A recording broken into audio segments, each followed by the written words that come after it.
Hey everyone, welcome to Vacuum Wars and to my best upright vacuum competition for 2021. I took 36 of the corded upright vacuums which I've personally reviewed. I came up with some new tests and in many cases completely retested those I'd reviewed years ago to make sure I had results based on the current testing methods. I put all the results into a spreadsheet and gave them scores based on those numbers. I'll give you the top 10 upright vacuums based on those numbers, and then I'll give you my personal top 3 picks as well as a budget pick. So links in the description, and let's get started. I want to start off by describing the tests and why they're important, beginning with the performance category. For raw power, I test suction at the hose, unsealed suction at the head, which I call usable suction, as well as airflow at both the hose and the head. With raw suction, it was all Dyson and Shark, with the Kenmore Elite getting a spot at number 10. With usable suction at the head, it was pretty similar to those numbers, with the exception of the Direct Air Sanitaire Tradition, which because of it essentially being a perfect seal on its lowest height setting, combined with its direct air motor,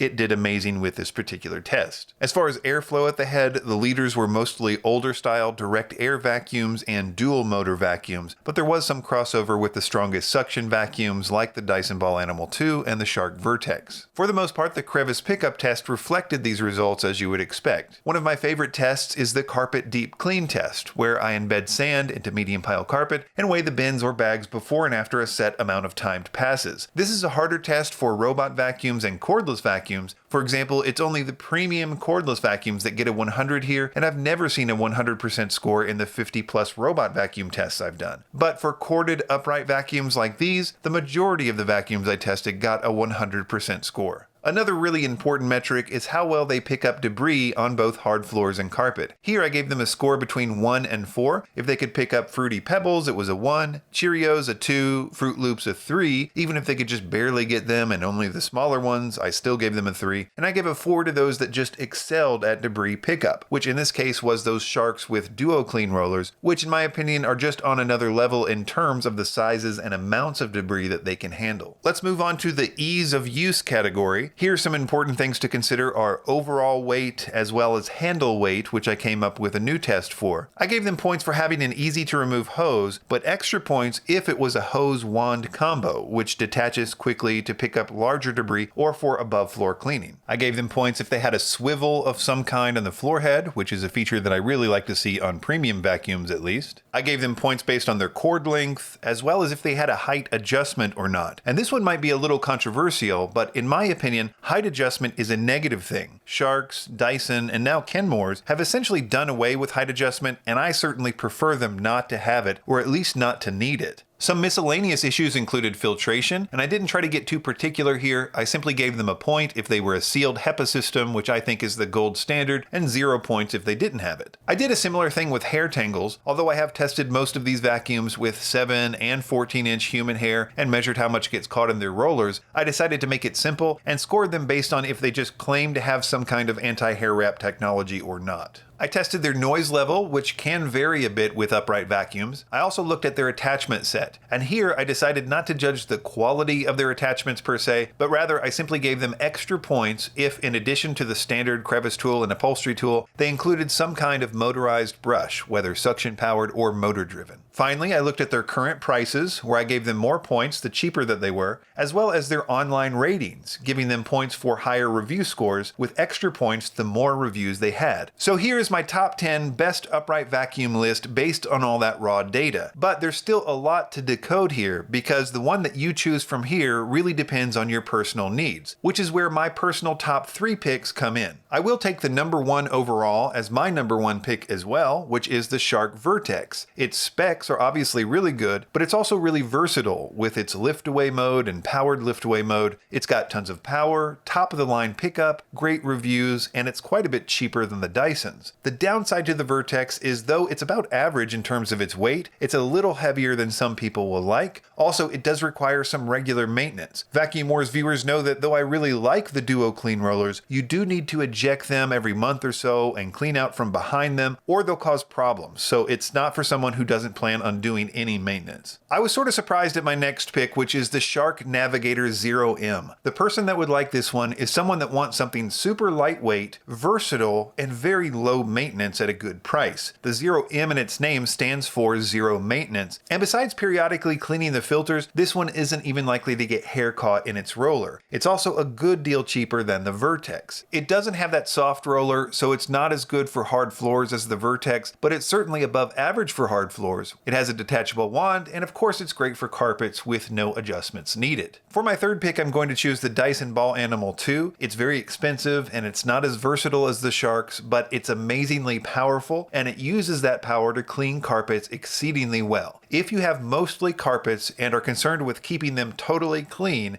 then you should check out the Dyson Ball Animal 2. The Dyson Multifloor 2 is a good option as well. It's essentially the same vacuum with a little less power at a cheaper price. They're both better than I gave them credit for previously with hard floors too, but they really shine if you have wall-to-wall carpets. Finally, the budget pick. And the winner here is the Shark Navigator Liftaway series, whether that's the purple NV352 or the deluxe NV360 or one of its many similar model numbers. There's a reason these Navigator Liftaways are still one of the best-selling vacuums in America, even after 10 plus years on the market. It's a combination of power, versatility, extreme lightweight design with a sealed filtration system, and of course that low price. I'll make sure to link my top 3 as well as the entire top 20 results in the description with links. A few disclaimers: while I've not done any sponsored content this year and don't intend to do any in the future, and I bought all of these vacuums myself with the exception of the Riccar 25 series, I did do some consulting work with Shark on a robot vacuum project a few years ago for which I was paid, and I have received cordless vacuums from Simplicity, but I hope you can tell none of those things affected my reviews today. I also wanted to say that these are only the vacuums I have personally reviewed, and I'm sure there are many great vacuums out there that deserve to be on this list. At the end of the day, although these results were data-driven, I did decide how they should be scored, so it's really just my personal opinion. Thanks for watching.